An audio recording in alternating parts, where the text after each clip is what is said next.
Guys, welcome back to my channel. I hope you're having a fantastic day. Today is Friday, and you guys know what that means. I'm going to be doing another subscriber requested video. You guys, if you didn't know that, you can use the hashtag SarahMakeThisVideo.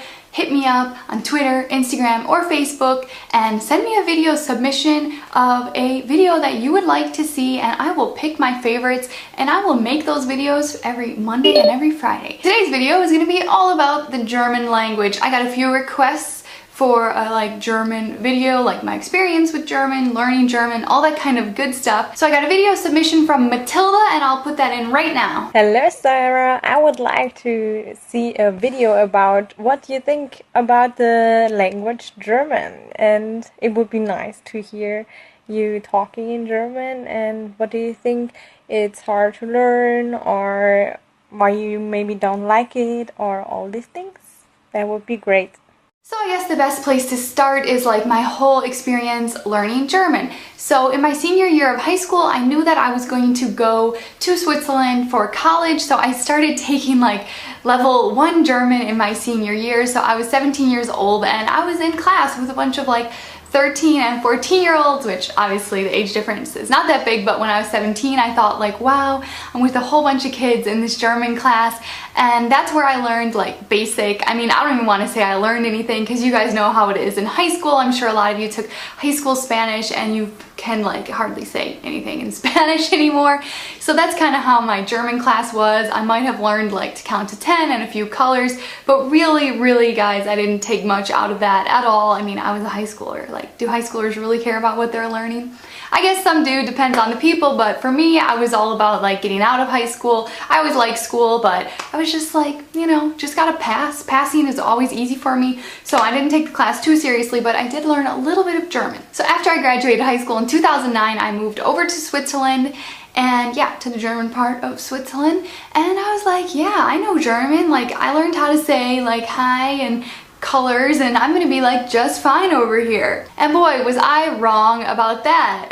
So for me, learning German was much harder than I anticipated. Probably the young, naive 17-year-old that thought I could I don't know, do anything. I had a rude awakening. I'll tell a little story of my first experience. So shortly after I moved to Switzerland, I realized that I'm gonna need to get a job because it's very expensive to live here. So I walked to a nightclub that was close to my house one day and knocked down the door and said hi, and all in English, you know. I was hi, I just moved here and I need a job and I have bartending experience, which I really didn't, and yeah, I would be really good at this job and stuff, and I don't know why, but for some reason they hired me, and I started that weekend, and oh my gosh, you guys, it was kind of a disaster. So I remember vividly on my first night, I show up, all my coworkers are speaking in English. To me, the owners of the club are speaking in English. Everybody loved to speak English at this particular bar because they thought it was cool, or they liked America or Americans, and they just were super happy to speak English with me.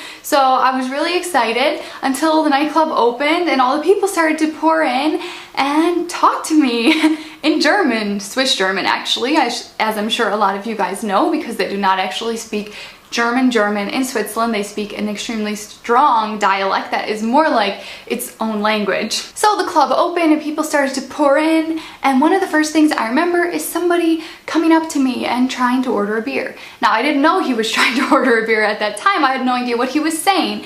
What I know is English, you say beer. German, you say Bier.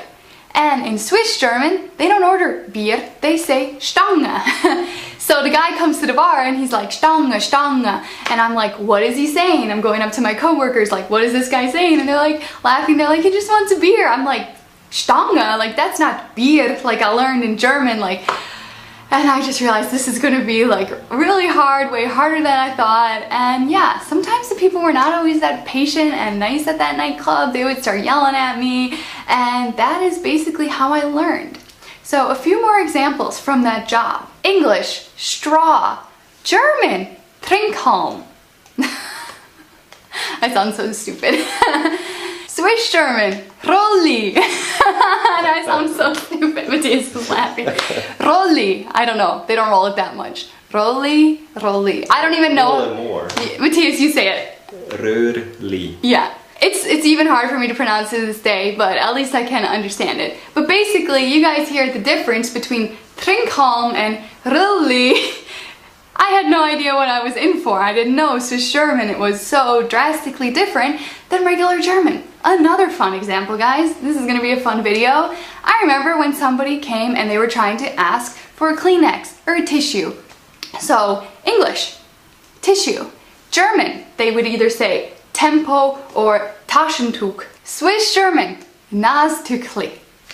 And it's even hard when the word isn't even a German word. So what I mean by that, somebody tried to order a Ballantines and Coke. So Ballantines is a type of whiskey, but they don't pronounce it Ballantines, they say Ballantines, and I had no idea what he was saying. And it sounds so silly to me right now because it sounds so similar, but when you're in a nightclub, and this was a loud nightclub, like this was not like a quiet bar, it was a pitch black nightclub with just like the disco lights, and it was extremely loud, you know, there were very loud DJs every night, and somebody's coming to the bar, they're like, Ballantines me cola, Ballantines me, I'm like, what are they saying? And then I figured out, and I'm like, oh, Ballantines! And I probably sound so stupid, but yeah, you guys, even if the word is not, you know, some weird Swiss German word, you can struggle when you have no clue what people are saying. So yeah, just funny little examples, but you guys, that is literally how I learned German. I got that job, I had many nights of people yelling those words at me like Stange, Nastückli, Rolli.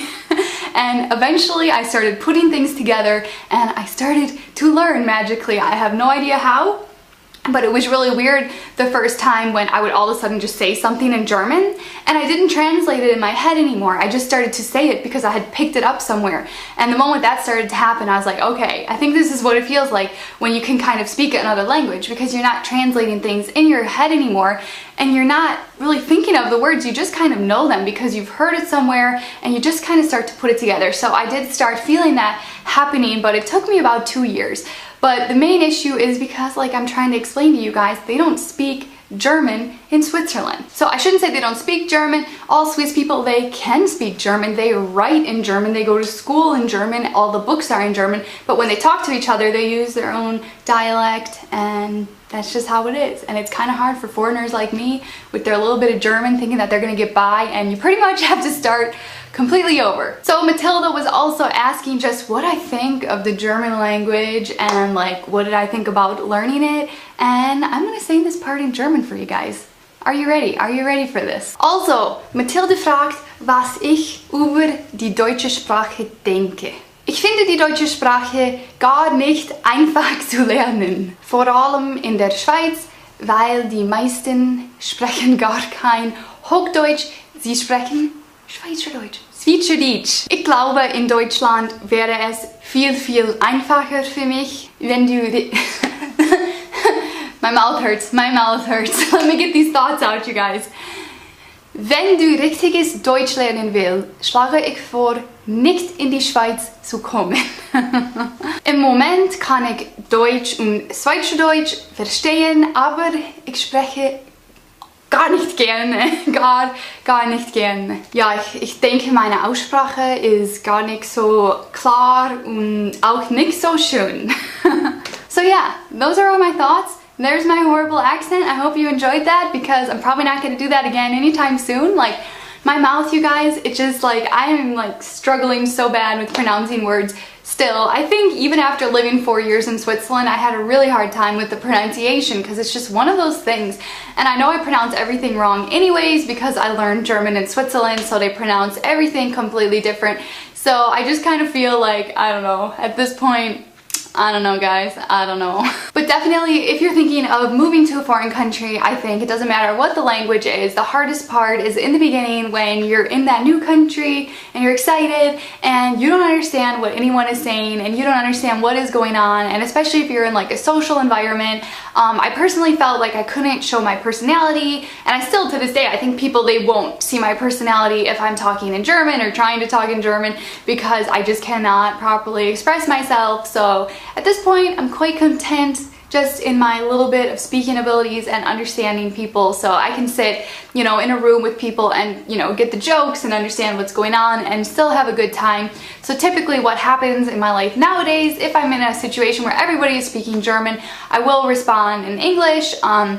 So the conversation would kind of be, they speak to me in German and I understand, and I speak to them in English and they understand, and it sounds kind of funny, but that is typically how I handle situations where I have to speak German, because I don't want to be the butt of the joke. I don't want people laughing at me, because I know that's not nice, which, you guys, I'm not good at that either. Sometimes I still catch myself laughing at my husband when he makes a mistake, and I don't mean it mean at all, and I know the other people that would laugh at me, they don't mean it to be mean at all, but there's just, yeah, it just, you know, it's not good for your confidence at all. But don't let a language barrier keep you from doing anything that you're thinking about doing, because you will overcome it eventually. Hopefully you're in a country where they speak the official language, not some strange dialect, because that can definitely make it a little bit harder and makes it take like much longer to learn. But again, these are all the kinds of things. You can't let them scare you. You can't let them stop you from doing what you want to do in your life. But yeah, German, guys, German learning in Switzerland, I wouldn't say I recommend it, but I wouldn't say don't come to Switzerland because of it. It's just, it's rough. It is really rough. So thank you so much, Matilda, for the video request. Don't forget to send in your requests. Maybe you will be selected for Monday's video. Make sure you give this video a thumbs up. Comment down below your favorite language. If you could speak any language, what would it be? I love you guys so much, and I'll see you tomorrow. Bye!